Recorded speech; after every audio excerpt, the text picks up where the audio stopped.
It was the kind of moment that makes the internet pause mid-scroll.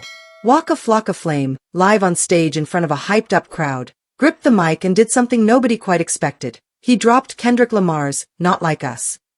The DJ queued it up, the crowd went ballistic, and Waka, Atlanta's trap pioneer, known for hits like Hard into Paint and No Hands, bounced and barked along to the West Coast anthem that's been arguably the most talked-about diss track in recent hip-hop history.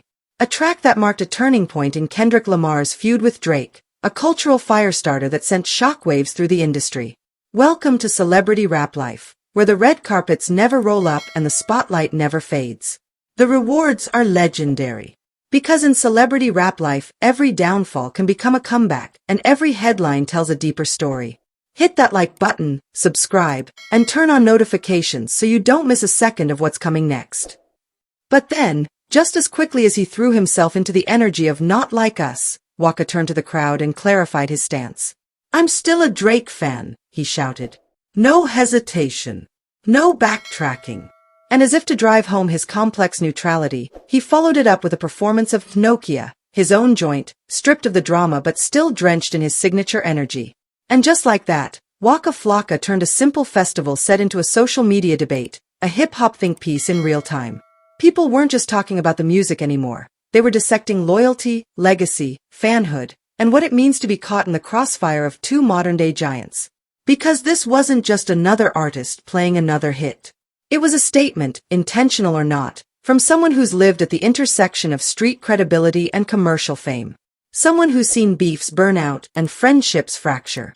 Someone who knows that in hip-hop, what you perform, and when you perform it, matters. To really understand the weight of this moment, you have to understand the context. By the time Kendrick Lamar released Not Like Us, the feud between him and Drake had escalated from passive-aggressive bars to nuclear-level takedowns.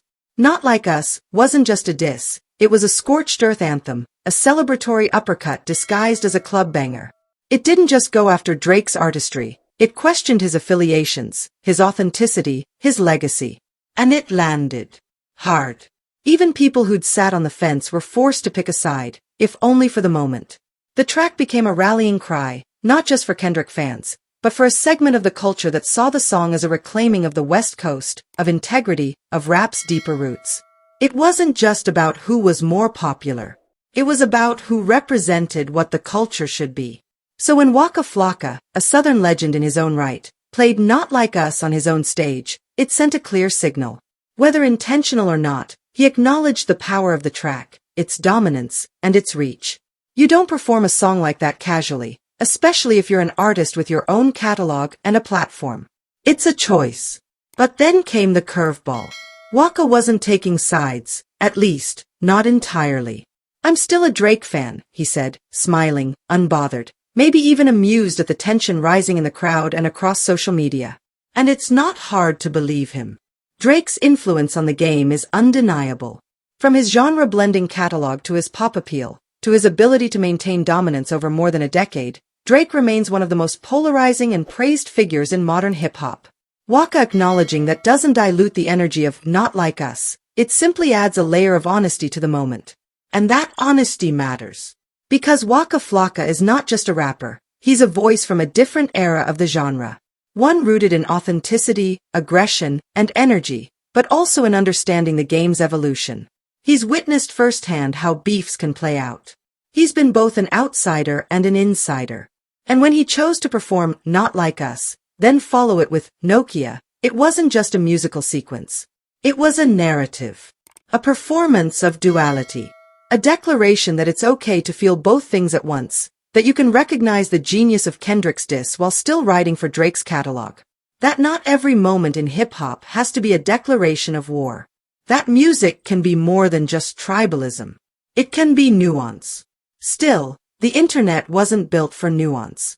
Within minutes of the clip surfacing online, timelines split. Fans debated whether Waka was being messy, whether he was playing both sides, or whether he just gave voice to what a lot of listeners feel in silence. That both Kendrick and Drake have earned their place, even if they're now at odds. Some called it a real one's move, refusing to be boxed in. Others called it clout-chasing. And some just enjoyed the chaos. But beyond the opinions, there's a deeper truth about what Waka's moment revealed, the discomfort hip-hop has with gray areas. We live in an era where fan bases are treated like sports teams, where you're expected to pick a jersey, root for one artist unconditionally, and slander the rest. But real fans know that the truth is rarely that simple. You can appreciate Kendrick's surgical pen while still bumping Marvin's Room.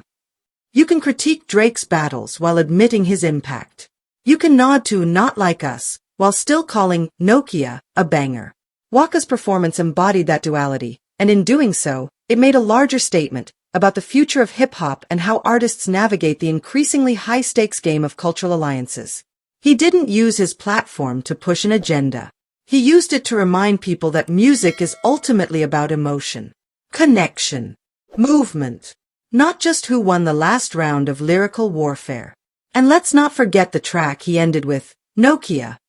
Waka's own song, lesser known to the casual listener but a gritty, energetic offering that reflects his continued presence in the game. By closing with his own work, he re-centered the moment.